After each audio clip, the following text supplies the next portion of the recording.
এবারে বিচ্ছেদ জল্পনায় খোলামেলা পোশাকে মালাইকা খোঁচা অর্জুনের। মালাইকা আরোরা ও অর্জুন কাপুরের বিচ্ছেদের জল্পনা নিয়ে চর্চার অন্ত নেই। কখনো শোনা যায় দুজনের সম্পর্কে চিড় ধরেছে, আবার কখনো দুজনকে একসঙ্গে মুম্বাইয়ের রাস্তায় দেখা যায়। এবারে কিন্তু মালাইকা একাই ছবি পোস্ট করেছেন, তাও আবার লাস্যময়ী মেজাজে। অন্যদিকে অর্জুনের ইনস্টা স্টোরিতে ইঙ্গিতপূর্ণ বার্তা। বিদেশে বেড়াতে গিয়েছিলেন মালাইকা, সঙ্গে ছিলেন তার বিশেষ বান্ধবীরা। নিজের এই ট্রিপের বেশ কয়েকটি ছবি সোশ্যাল মিডিয়ায় শেয়ার করেছেন মালাইকা। তাতেই যেন বলিউডের ছাইয়া ছাইয়া গার্লের রূপে আলো ঠিকরে পড়ছে।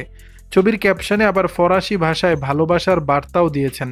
এদিকে অর্জুন কাপুরকে হাসপাতালের বিছানায় শুয়ে থাকা অবস্থায় দেখা গিয়েছিল, হাতে আইভি চ্যানেল। শোনা যায় অস্ট্রিয়ার এক মেডিকেল হেলথ রিসোর্টে রয়েছেন অভিনেতা।